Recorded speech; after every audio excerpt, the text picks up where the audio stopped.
I'm Jim Cuno, president of the J. Paul Getty Trust.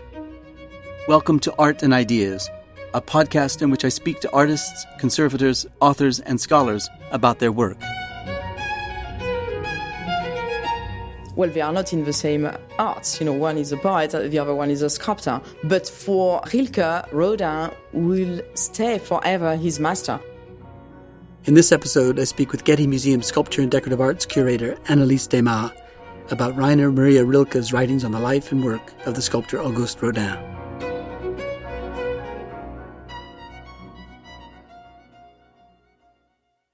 In 1902, the German poet Rainer Maria Rilke was commissioned to write an account of the life and work of the French sculptor August Rodin for a new German series of art monographs. At the time, Rilke was 27 years old and Rodin 62. This gave Rilke the opportunity to confront and describe the powerful and expressive sculptures of Rodin. Rilke's essay on Rodin and his work remains one of the best accounts of the sculptor's working process and is among the most penetrating interpretations of his art. I recently sat down with Anne-Lise Desmas, Senior Curator of Sculpture and Decorative Arts at the Getty Museum, to discuss Rodin's work and Rilke's essay. The text has been published recently as part of the new Getty Publications series, Lives of the Artists. Rainer Maria Rilke was an Austrian poet, widely recognized as one of the most lyrically intense German-language poets of all time. In the summer of 1902, he traveled to Paris to write a monograph on Rodin, which was published in 1903, and then again with a second essay on the sculptor 4 years later. The first essay was commissioned as part of a series of German monographs on the lives of artists under the direction of Richard Mutter, professor of the art at Breslau and a friend of Rilke's. Anne-Lise, give us a sense of the arc of Rodin's career to 1902 and how it was that his work came to Rilke's attention. So in 1902, Rodin was very, very famous. But let's not forget that his independent career as an artist started very late. So he was born in very modest circumstances in 1840, and his rise to fame was very slow. He studied at the Petite École, small school, because actually he was rejected by the more prestigious École des Beaux-Arts, School of Fine Arts.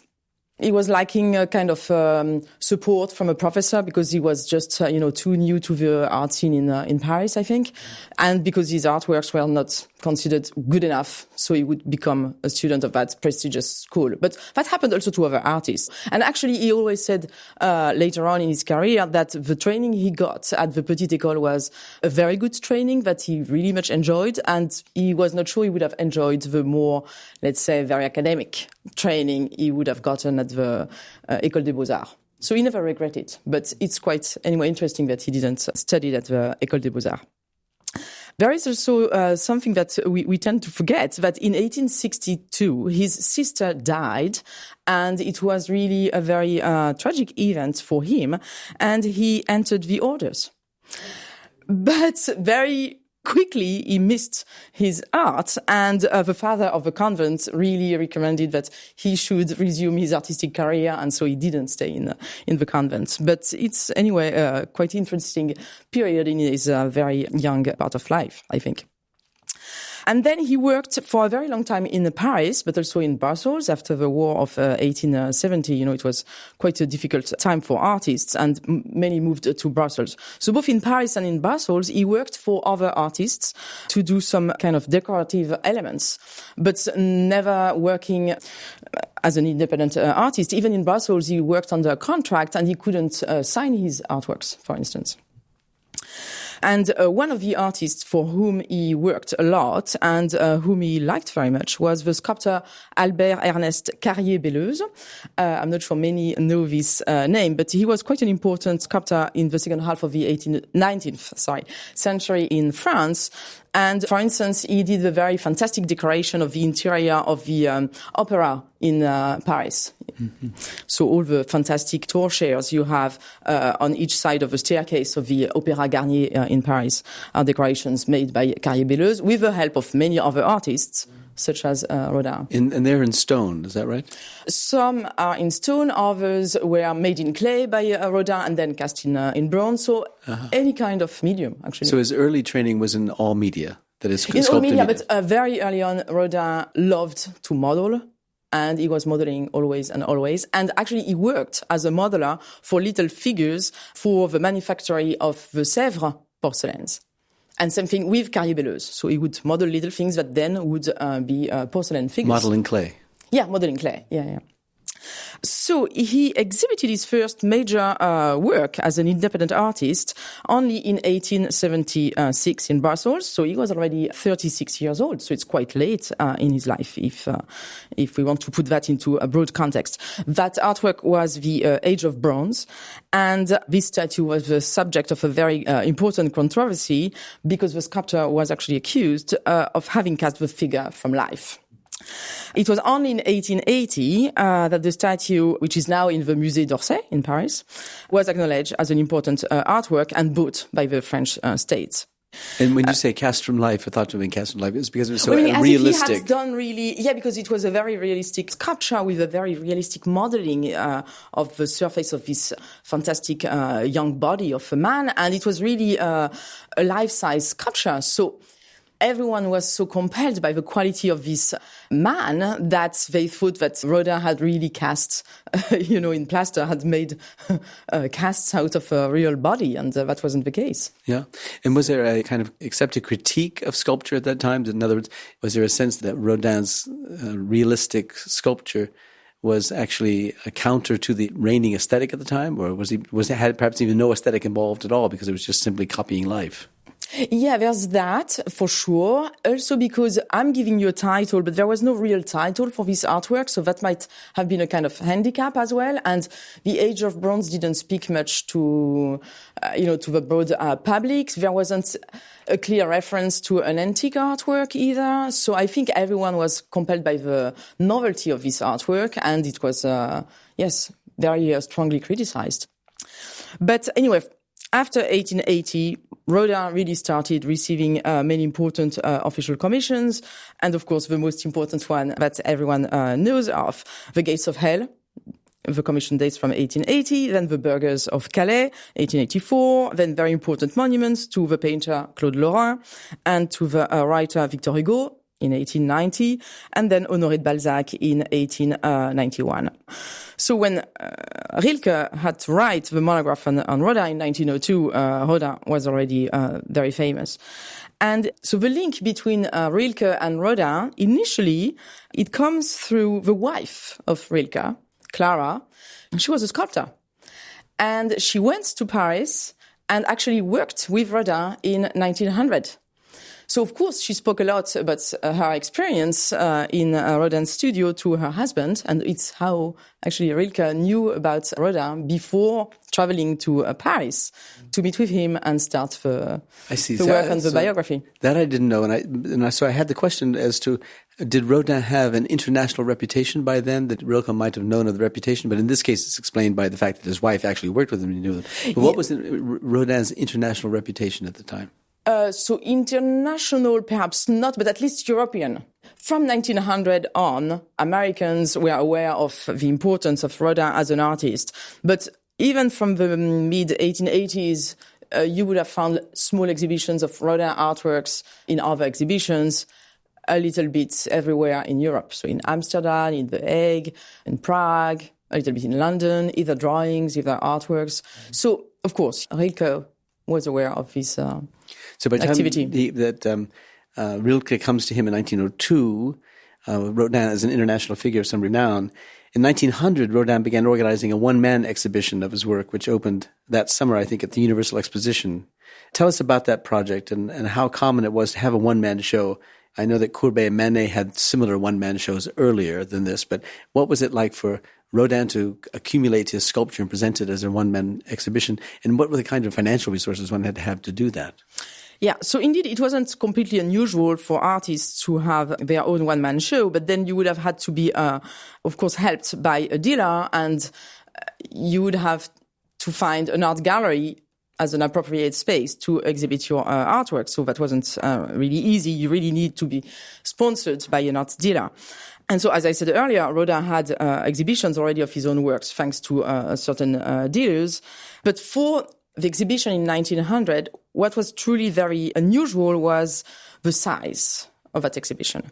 And of course, Rodin really planned it on purpose because it was the year of the Exposition Universelle. So he knew international exhibitions would anyway bring a lot of people from all over the world. But 1900 was even more special because it was, the turn of the century, this big accomplishment of the whole 19th century with new technologies, many different things being invented. So everyone understood that this 1900 Universal Exhibition would be truly important, and Rodin was very aware of that. So he really wanted to exhibit a lot of his artworks. He planned for an exhibition with 170 sculptures. And many of his sculptures, as you know, are quite monumental. So you need a lot of space. But he also wanted to exhibit certain of his drawings because Rodin is a sculptor, but he was also a prolific draftsman. And so he decided he would rent a piece of land next to the Place de l'Alma, so not far away from where many of the pavilions for the Exposition Universelle would be. So near the Eiffel Tower. Yeah, exactly. So he would rent a piece of land from the city of Paris, but then he needed to have anyway a pavilion being built to exhibit all these sculptures. As I said, he was already well known. And some rich collectors accepted to sponsor him and to help financially to build this pavilion. So it's how he succeeded to rent the place, to build this pavilion, and then to have even a catalogue being published for this exhibition. And the art critics everyone was very positive. Many lectures were given in that pavilion in front of the sculptures. So the reception was really a big success. There is an important journal at the time called La Plume, which devoted even a special issue on the show. We have some letters from Rodin to other people, and we know he was, of course, very pleased by this success. Many private collectors bought art pieces at this moment, but also museums, Copenhagen, Philadelphia, Hamburg, Budapest. So it was a huge financial risk at the beginning for Rodin and for the collectors who helped him, but it was also a financial success in the end, thanks to this big positive response he had. Mm-hmm. From this exhibition. So 2 years later, Rilke comes along, having been commissioned to write an essay about Rodin and his work. And Rodin couldn't have chosen a greater supporter, that is, a literary supporter of his work, because of Rilke's extraordinary talent and his sort of lyrical intensity as a writer. Now, he concentrates a lot on Rodin's studio, obviously, because he's around the studio a lot. He ultimately would become the secretary to Rodin for a while. But he wrote, Rodin lived near his work, and like the custodian of a museum, continuously evolved from it new meanings. Could you describe Rodin's studio for us as it was at the time? I mean, how big was it? How many people did he employ? Photographs of it make it look like a theatrical setting, as if Rodin set it up in a certain way to maybe stimulate his imagination. Yes. Well, Rodin actually had more than one studio, but the biggest was set up in a villa in Meudon. So Meudon is a very small city, 5 miles away from Paris. It's in the southwestern suburbs of the capital. And this villa was bought by Rodin in 1895. It does still exist. And it's a museum, actually, and I encourage everyone to go and visit this museum because they really recreated the spirit of the studio. And it's full of big plaster models by Rodin. And it's really where Rodin lived and where most of his creation happened. And I would say that, you could have found, like around 50 people working there, doing the plaster cast of his model in clay, carving all the marbles, because as we said, from 1900, he had this big success at his own exhibition. And from then on, he had many, many international commissions. And so many that, he wouldn't have been able to carve each piece of marble he was asked to deliver. So, of course, he had many practitioners working for him. So around 50 people. But every day he would anyway go to Paris to other studios he had. One was called in particular the Dépôt des Marbres, the deposit of marbles, that he had before buying the villa of Meudon. I think at one time he had a small studio also where he would work with Camille Claudel, who was his lover at the time. So he had many places, but really the villa in Meudon was the most important one. I'm not sure he set up his artworks in a theatrical way. It's the way in which we see it through the photos. It's the way in which Rilke saw it, because we have also letters from Rilke when he arrives in Paris and discovers this big temple with all these artworks by Rodin. So he writes to his wife, very impressed by all this world of models. I think it's more linked to Rodin's creative process. So he would, as I said, be always modeling in clay different figures. But clay models are very fragile because as soon as they dry, they they can also crack. And Rodin always wanted to keep every step of his creations. So in order to keep his models, he would have them cast in plaster. So you can imagine it never ends, because each step he would have in a model, you would do one model, a second model, a third model, and for each of these models, you have to imagine that you have the plaster molds and the plaster casts. So it multiplies everything. So that's also the reason why it gives this kind of very rich content, I would say. But it's anyway in the villa of Meudon, where after 1900, many important people, art patrons, would come and visit him and see artworks. So, of course, some of the artworks might have been put in a nice setting, let's say, to encourage for commissions. Well, the evidence of work everywhere in the studio, as you describe it so clearly and so eloquently, was something that attracted Rilke's attention very much. In fact, he set up his essay on Rodin with a quotation from a 16th century text on sculpture by saying that writers work through words, sculptors through matter. Rilke called the studio a forest of work, where one is overwhelmed with the imagination and the craftsmanship which they represent, and involuntarily one looks for the two hands out of which this world has risen, meaning the master's hands themselves. So the sense for Rilke, the compelling attraction he has to the work of Rodin, is the evidence of the work having been undertaken, that there's always a sense of craft involved and the kind of powerful force of work in there. And that's captured by the photographs that we have of the studio as you describe them. And that's maybe one of the things that's to the advantage of Rodin, is that he's of that generation where photography then becomes a mass art form. And so the perpetuation of the image of Rodin's studio and of the Rodin, the master himself, and the great Steichen photograph of the monument to Balzac creates this kind of figure of Rodin in the imaginations of people. No, it's true. Well, the whole topic of Rodin photography would be really a conversation in itself, because he had very strong views on photography, and actually he would also use photography in his creative process. For instance, for the group we have in the Getty Museum, Mary Magdalene and the Christ. So as I said earlier, Rodin would have had people helping him working on his marble groups. And Victor Peter, who carved the group of Mary Magdalene and the Christ, would always check whether what he was doing was corresponding to what Rodin had envisioned. And Rodin would use photographs. He would take pictures, and then on the photographs, he would mark them and say, no, I want this folder to be deeper. I want this to take that direction. So he knew that the art of photography was an art in itself, but for him, it could also become a mean as taking some notes to give guidance to the people who were working for him. And we know also that he really controlled the way in which some photographers would come to his studio, taking views of certain artworks. So he was already very aware of the power that photography could have on showing and displaying his artworks in a certain way. The other thing that Rilke liked so much about Rodin's work, and which seemed to be central to it for him, was the body. And he praised it as the source of the sculptor's imagination. The painter could only dream of the body, whereas the sculptor is actually making a body, not just imagining a body. Rilke wrote, first of all, sculpture depended upon an infallible knowledge of the human body, and especially of the surface markings of the worked body. Here, Rilke wrote, Rodin found the world of his time as he had recognized the world of the Middle Ages in the cathedrals, and life manifested in bodies was more dispersed, greater, more mysterious, and everlasting. How was all this concentration of this interest in the body, how was that different from the work of earlier French sculptors, say Carpeaux, for example? What distinguished the work of Rodin from his predecessors? Well, that's a very, very difficult question. So just to try to understand how Rodin is completely different from other artists, I'm not saying that other artists like Carpeaux were not great. But if you have in mind all the bodies, all the figures represented in only one artwork, The Gates of Hell, perhaps you can get a sense of how Rodin really was the first one to experiment so far and so deep the human body.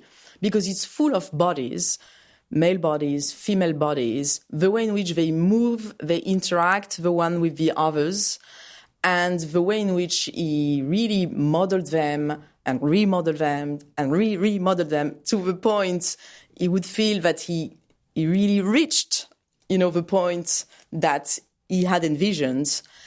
he always had a very endless research in his mind. And so he would keep modeling and modeling and modeling, but would never end. While I think other artists would have anyway a very complex creative process, but not as deep and not as rich as Rodin.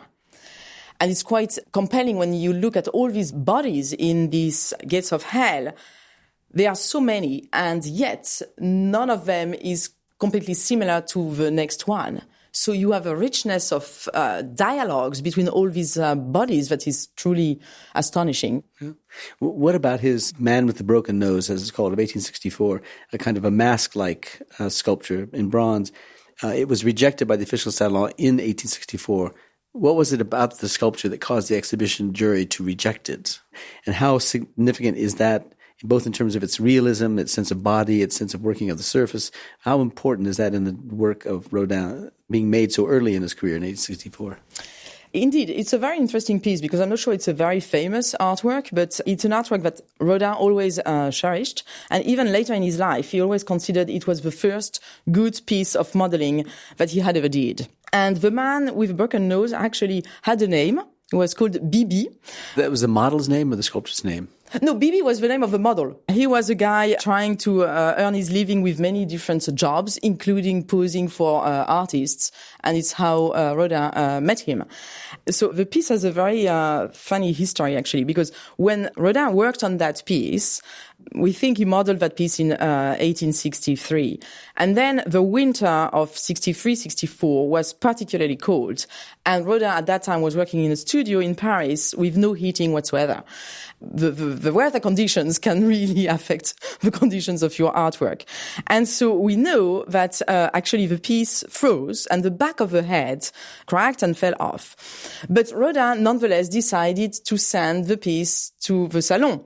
So not only the piece had this kind of not idealized features because it's a man with a broken nose. But on top of that, it was a fragmentary piece because the back of the head was missing. So it was more a kind of a mask. So with something even more compelling that what you see now as a complete head. So you have to imagine really a fragmentary face with a broken nose. So the institution, very academic institution of, all the jury deciding on which pieces should be accepted to the Salon, they were really not ready to get a not idealized figure, and on top of that, a fragmentary piece. So that's the reason why it was... And to be clear, the piece that he sent to the Salon was a bronze, a cast from the clay. No, the original was a clay. Bronzes were cast later on. So he sends the clay to the Salon. Yeah, and of course it was, broken, and so they didn't accept it. But for many reasons, not only because it was something that this kind of very academic world wouldn't accept, but also because it was a fragmentary piece, I would say. But anyway, the plaster model that was exhibited in 1872 in Brussels had a very good response. And then as soon as Rodin was able to afford it, he had it carved in marble. And the marble version then in 1875 was accepted to the Salon, and the bronze version then was shown in 1878 at the Salon. So he got his revenge later on, and also because at that point when the bronze version got a very good response, everyone could see actually parallels with busts of philosophers, and others saw also a parallel with a quite famous work by Daniele da Volterra that shows actually a portrait of Michelangelo with Michelangelo's broken nose. But there is a little anecdote, actually. So the mask that I mentioned, the fragmentary initial artwork, Jules Dubois, another sculptor, brought it to the École des Beaux-Arts, so the very prestigious fine art school, pretending that he had found this antique piece at a second-hand dealer shop. And so everyone, all the professors at the École des Beaux-Arts admired it. And then at that point, then Jules Dubois said, well, you know what? Actually, it's the artwork by Rodin, who had been, not accepted by that school. And the mask is that mask that wasn't actually accepted by the Salon. So Jules Dubois actually was able to fool the very, important professors of the École des Beaux-Arts. Yeah. So he gets his revenge. Yeah. Tell us about the St. John, and I'll set it up this way, because Rilke describes this in an extraordinary language. He says, the body of this man is not untested. Deserts have glowed through it. Hunger has made it ache, and all thirst have tried it. He was endured and became hard. His lean, aesthetic body is like a forked piece of wood that encloses, as it were, the wide angle of his stride. He walks as though all distance of the world were within it, and he distributed them through his mighty step. There's a sense that in the particulars of Rodin sculpture lie these universal meanings that Rilke can take from them. You acquired the head of St. John for the Getty recently. Yeah. So tell us about the sculpture that you acquired, its relationship to the full-bodied sculpture of it, and tell us about your response to Rilke's description of it. So earlier on, I've mentioned, all the criticism about the age of bronze. So knowing the bad experience that Rodin encountered because of the age of bronze, for his second life-size figure, John the Baptist, he was actually quite smart. He decided to do it slightly oversized. Like it's not life-size, it's a little bit larger than life-size figure. So at least he wouldn't be accused as he was for the age of bronze. But anyway, it was based on an actual model. Rodin always based his figures on an actual person. And this person was an Italian peasant from the Abruzzi region called Pignatelli. And he posed for Rodin. And we have even a testimony from Rodin himself, who described the impression that man had on him. And so I quote, "As soon as I saw him, I was filled with admiration. This rough, hairy man expressed violence in his bearing, his features and his physical strength, yet also the mystical character of his race. I immediately thought of St. John the Baptist. In other words, a man of nature, a visionary, a believer, a precursor who came to announce one greater than himself." And so I guess he was really impressed by that man. He was only a peasant, but, you have Rodin already envisioning something far much different, bigger and universal, as you mentioned earlier. And that was typical in Rodin's creative process. So yes, he worked on this slightly over life-sized figure of St. John the Baptist preaching with the two legs on the ground and one hand rising up. But in parallel of the creation of that big statue, he also created a bust. And actually, he exhibited the bust at the Salon before he exhibited the full statue. And as a bust, it's really just the head. It's just the head and the upper part of the torso. Yeah. And I think that the way in which we can explain how all the sculptures by Rodin have this kind of universal nature, as you mentioned before, it's just because you can take any part of these sculptures and they can anyway stand alone as an art piece. So the full sculpture is St. John the Baptist preaching. But if you have only the torso, the strength of the expression of this preacher is already completely full without having the full body, for instance. And then later on, Rodin would actually do another sculpture called L'Homme qui marche, the man who walks. And it's more or less the St. John the Baptist, but without the head. So I think whatever creation Rodin was able to do, these artworks, they can have different lives depending on which part you take and which part Rodin then developed. Yeah, and that actually is a good segue to the next set of questions, which has to do with the role of the fragment in Rodin's work, because Rilke is attracted to first the surface workings of the sculptures, and then he's attracted to the figure itself, the entire body, and the way the body is inhabited by a kind of presence of spirit, a presence of determination, a psychology, a figure that determines the way they move and appear to move. But he's very interested in the fragment in Rodin's work. He writes of the sculptures without arms. Many of the sculptures have no arms. He says, "The feeling of incompleteness does not rise from the mere aspect of a thing, but from the assumption of a narrow-minded pedantry, which says that arms are a necessary part of the body, and that a body without arms cannot be perfect." No, That's exactly. somewhat to what you just said with regard to the fragments that you were introducing. No, it's exactly that. I think we should also take into consideration one very important aspect. Rodin really visited many museums. He traveled, of course, to Italy. It's where he completely discovered the art of Michelangelo. He traveled through France to discover the medieval sculpture of all the cathedrals, but he went also to very important museums. And when you're in Paris, you go to the Louvre, and he really admired a lot antique pieces, and he had a very nice collection of antique pieces. And very often antique pieces are fragmentary because of the life they had. So it's not that they were created as fragments, but we got them as fragments. And so when you think of very important sculptures in the Louvre, the Venus of Cnid, the Venus of Samothrace, or whatever, they are missing their arms, they are missing sometimes their heads, they are missing part of their bodies, and still they are wonderful artworks. And the fact that we are missing some of their elements, that doesn't prevent us from admiring these artworks. Yeah, and so I think he really took from that.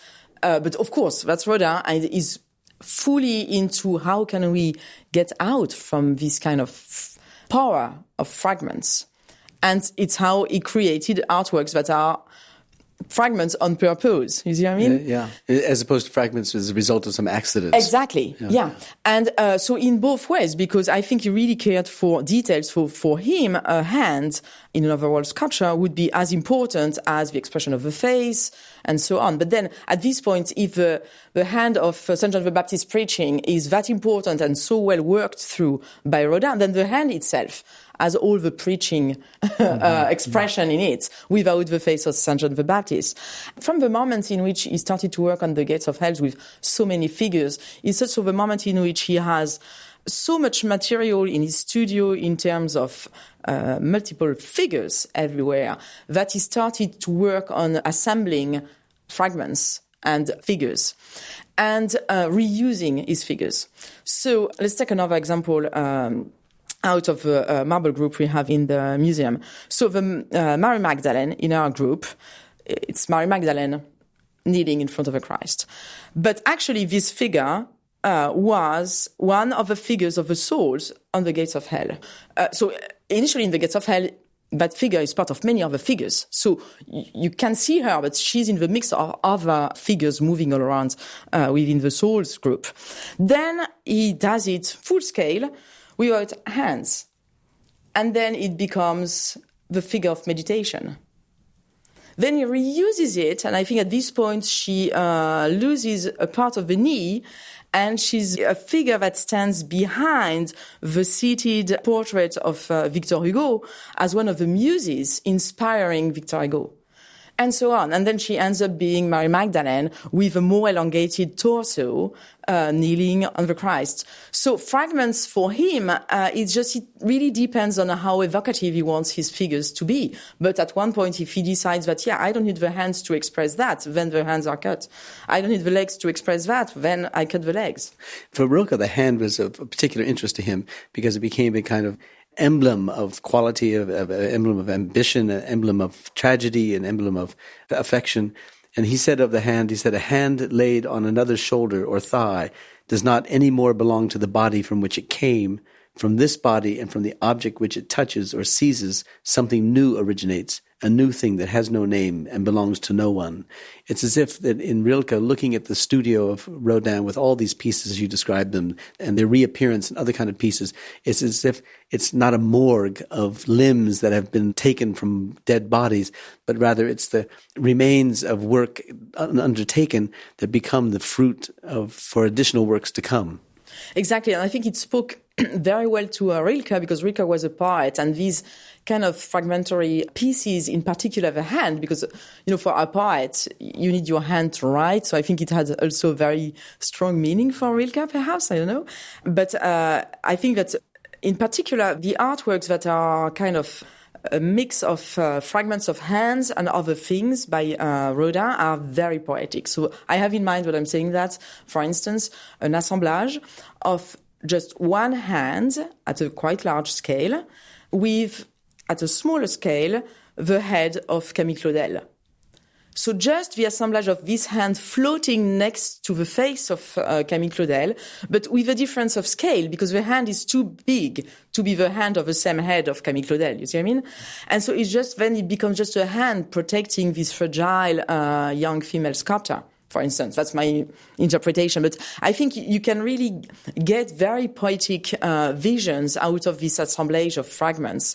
And the hands are so powerful. You have a group by Rodin of just two right hands standing called cathedrals. And so then you can think of the two towers you would find of a facade of a Gothic cathedral, for instance. Or you have another group with just one hand, and it's the hand of God. And in the hand, you have, of course, the group of Adam and Eve. So you can really evoke so many things with just a big hand, because it's the hand of God. It's the hand of course, the artist, because an artist without a hand can't create anything. So I think the hand is perhaps the most important and more compelling fragment of the human body, because it pictures so many things. So we've been talking about the role of fragments in his work, the role of hands and the role of the body in his work, and the sense of the worked surface of these naked bodies, the kind of aging process that indicates the kind of investment of time and authority and moving through life.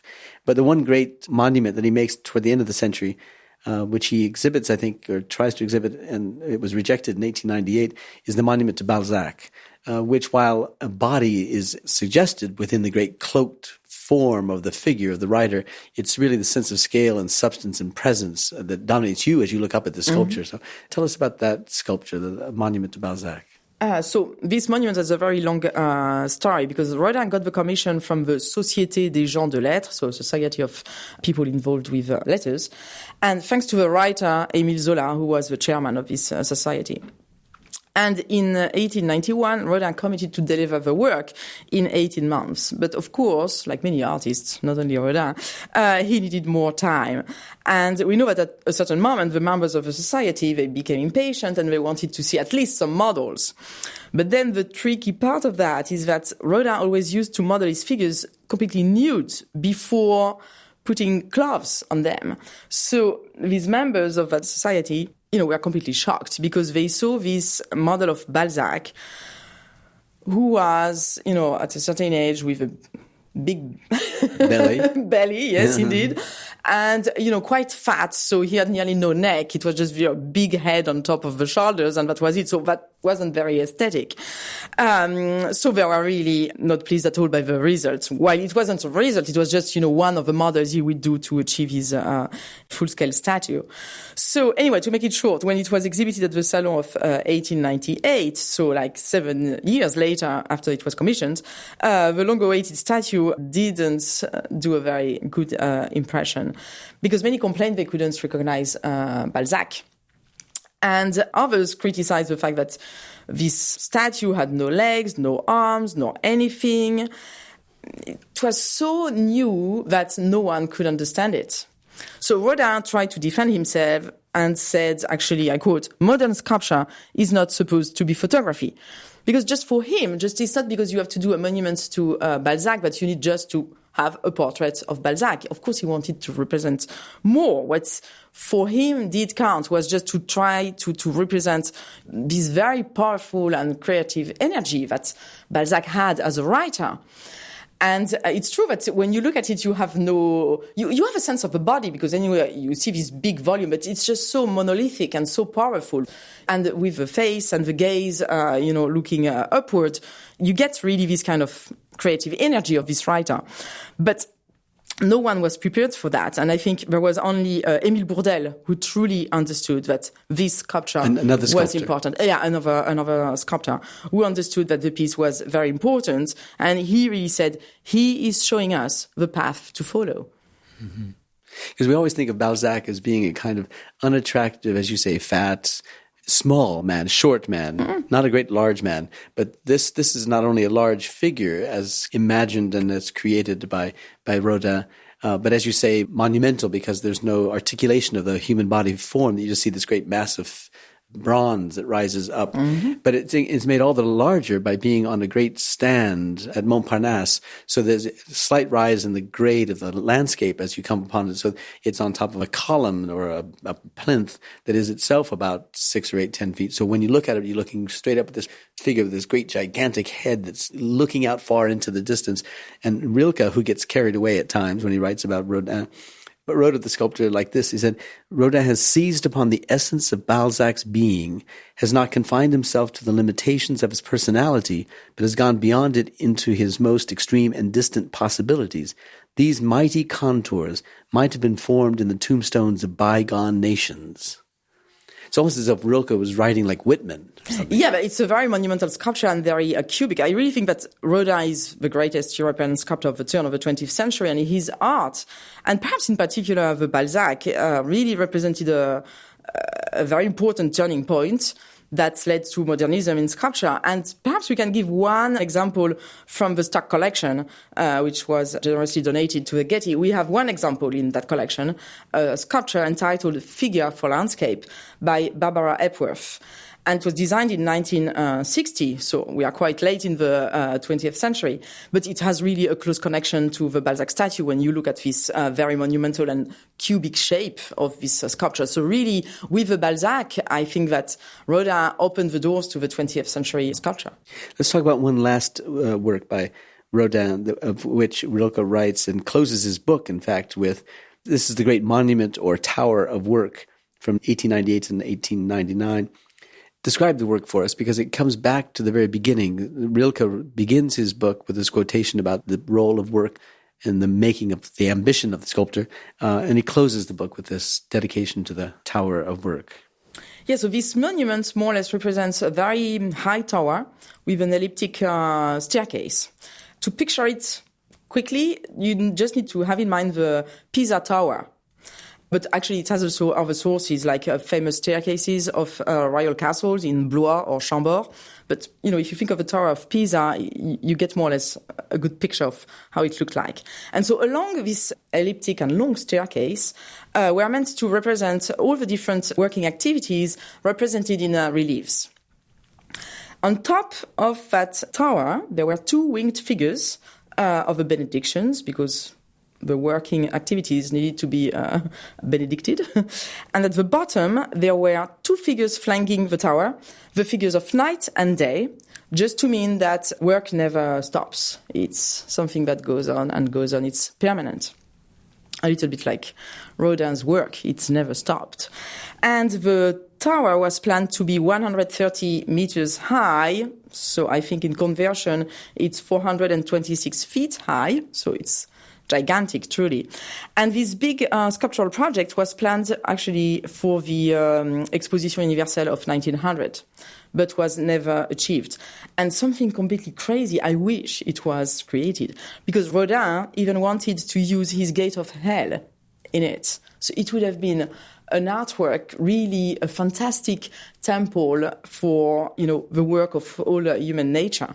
It would have been something incredible. Did he imagine that the people coming to see this great tower would actually walk up the stairs that are within the tower, climbing their way up to it? I think so, because otherwise you wouldn't have been able to appreciate all these reliefs, telling the stories of all the different works and craftsman possibilities. Yeah, I think so. So what happened to the commission? Oh, I think he got late into doing it. There was no sponsors to finance the project, and then he had plenty of other important commissions, and that fell out. Yeah. Rilke writes the last lines about Rodin, about this sculpture, and he says he, meaning Rodin, was a worker whose only desire was to penetrate with all his forces into the humble and difficult significance of life, capital L-I-F-E. But in just this renunciation lay his triumph, for life entered into his work. We started out by saying how remarkable it was that the young Rilke would be attracted to the great older figure, the great artist Rodin, and that the connection was made by his wife. But it sustains that passion for the work. It's as if Rodin releases in Rilke a kind of passion that was kept hidden or was dormant or something, that he found a spiritual or aesthetic life mate in Rodin. Truly, and we have even letters from Rilke before he traveled to Paris to meet with Rodin to start working on the biography. And it's quite compelling that Rilke calls Rodin his master. Well, they are not in the same arts. One is a poet, the other one is a sculptor. But for Rilke, Rodin will stay forever his master. Then Rilke, later on in 1905, became the secretary of Rodin. And after 1 year, there was a problem, and then actually Rilke had to leave. But still, Rilke was still in admiration for Rodin, kept writing to Rodin. He was truly, I think, compelled by the productivity, the energy, and the creation that Rodin always had. Yeah. And Anne-Lise, thanks so much for your time on this podcast and for all the thought that you've given to the project. We're talking about Rodin and Rilke's essay on Rodin because the Getty has published this small book on Rodin, which is the essay by Rilke, in a series of books that we're publishing on the lives of the artists written by distinguished writers. And I think this is a fantastic contribution that we're making to the visitor to the museum's experience of the work. You made possible our acquiring 2 sculptures by Rodin, and we're thrilled by that. So we thank you for that, and we thank you for the time of the podcast. Thank you very much.